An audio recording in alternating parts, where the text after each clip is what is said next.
And now we come to the final dessert.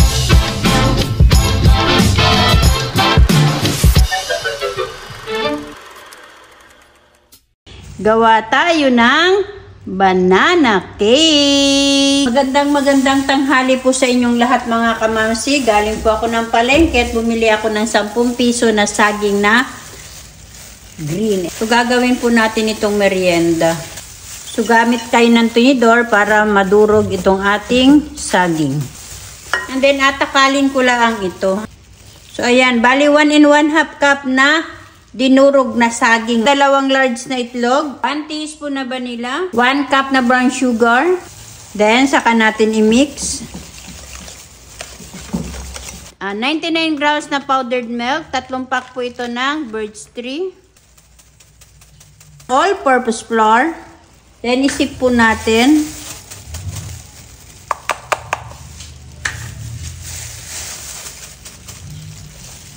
Then i-mix muna natin. Then maglalagay ako ng 2 teaspoon na baking powder, 1/2 teaspoon na baking soda. Then saka natin i-mix.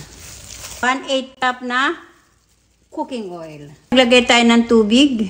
Since powdered milk ang ginamit natin, so tubig, syempre ang tutubig natin. Nag-imbento na naman si Mamsi ninyo. Haluin nyo lang pero wag nyo i-overmix. So bali 1/2 cup na water ang inilagay natin. Hindi po ako expert mga kamamsi. Ako ay nag-aaral din lang sa aking pagluluto ng mga ganito.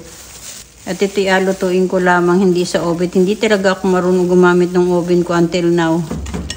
Walang magaturo sa akin. Ayaw ko namang buksan siya nang walang nagtuturo sa akin na expert. At baka naman pumutok yung oven ko mahirap na po. Kaya pinahuli ko yung tubig para hindi sumobra at hindi naman pumalpak yung aking nagawa. Chocolate chips.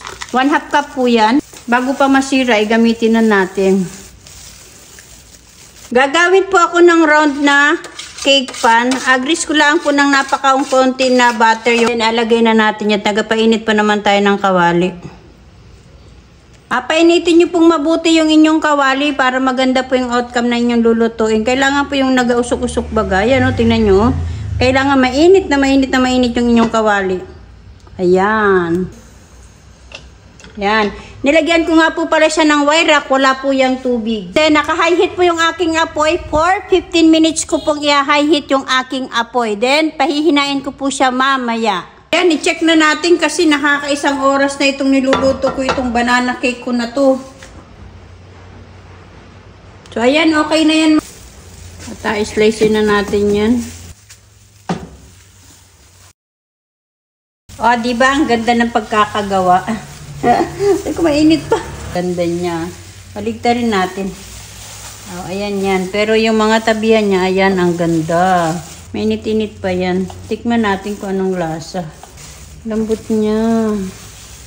Kaya lang mainit pa, umuusok-usok pa. So, eto na siya mga kamamsi, yung ating banana cake. Tikman natin siya mga kamamsi.